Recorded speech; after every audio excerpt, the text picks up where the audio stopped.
Okay, this is a demonstration of a Bell Howell U.S. Navy gun camera.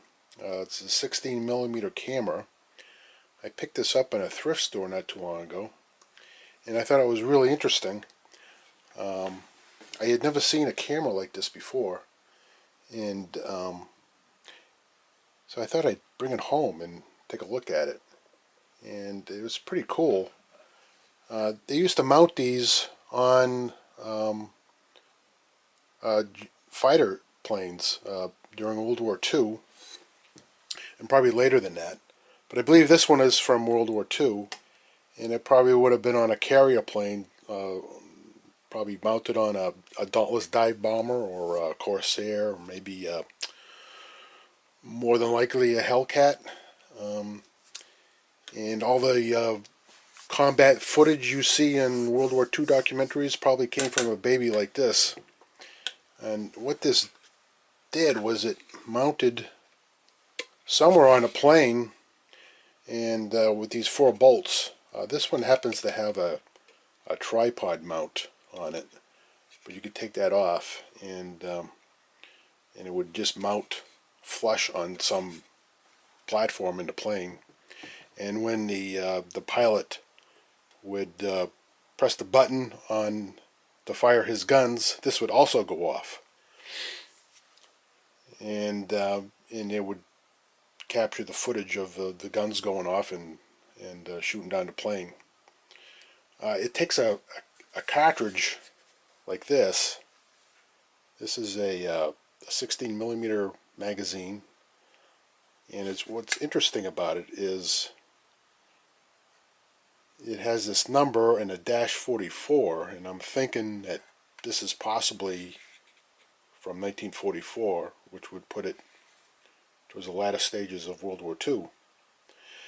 And I believe there is film on here, and I'm intrigued enough to send this out to a special laboratory where they could develop this footage. And possibly there is some actual combat footage from World War II on here. But that is yet to be seen. So I didn't know how this thing really operated. Took some doing. I knew it was 24 volts. World War II airplanes had 24 volts to turn those massive high-performance engines. And it's got a port here. This is a 4-terminal port, but I didn't know what pin went where, even after I opened the cover. I'm going to open the cover now. But I did manage to find a schematic. This schematic I got off the internet. I kind of did some funky things to get this schematic, but it was very helpful in determining what pin went where. And so I'll show you where the power pins are. So if you have one of these, you can power it up yourself and see if it works. So there's a cover here. There's 4 screws. I've taken most of the screws out already, and taking this knob off. There's a screw in here. Be sure that when you take this off, this goes through the shaft and is attached to the other side of the knob. This is not like a set screw on a normal knob. So we take this off.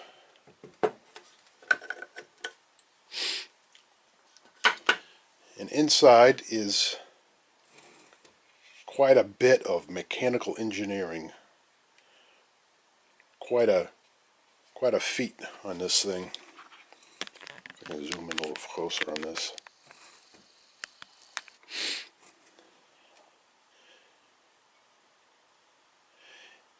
And this camera actually works. I actually found the power pins and made it work. I had to put some machine oil on these gears and stuff, because this thing probably hadn't been operated in decades, I'm guessing. So the power comes in on this port. Pins 1 and 2 are the pins that drive the camera. So I made up a little rig here.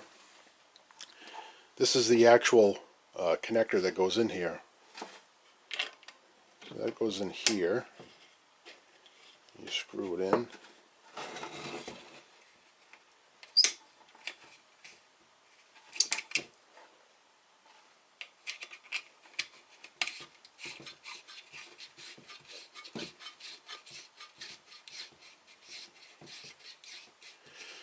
Like so. So pins 1 and 2 on this terminal block are right here.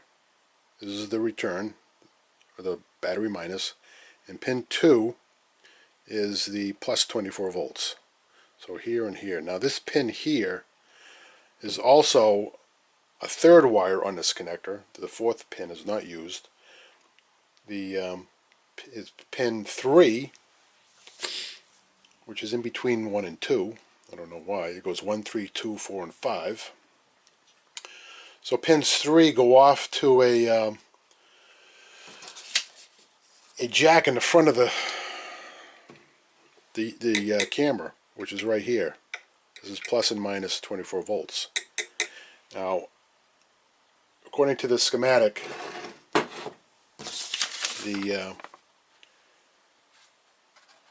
this goes to a heater. Now I couldn't find, I applied 24 volts here. I couldn't find any current draw on this thing at all on pins 1 and 3, which makes me think this was like an external heater. I believe that's what this probably is an external heater. Of course, the camera's up at high altitudes on an airplane, so maybe they needed to heat the front of this lens to keep it from fogging up. It's just a guess right now.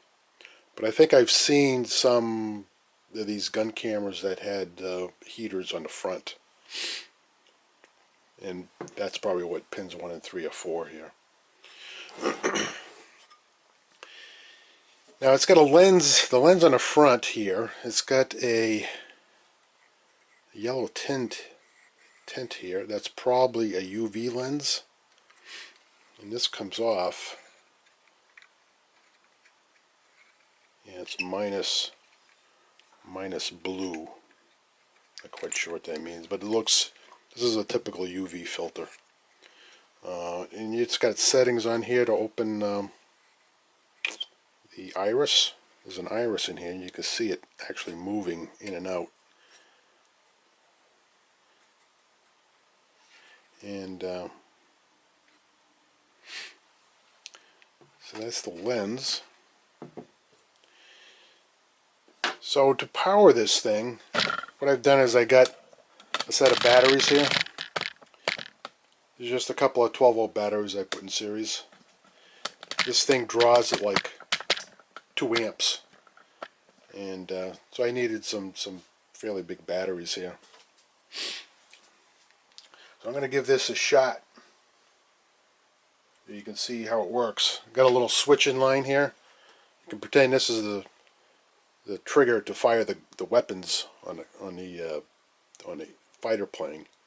So when you press this, the gun goes off. So you have a short burst, and then you let go, and the camera would stop. So there's a little solenoid here, a little switch here. I'm not sure what this does.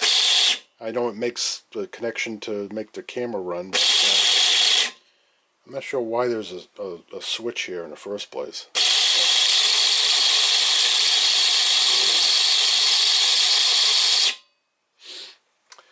And so yeah, this is the Bell & Howell gun camera from World War II. It's pretty cool.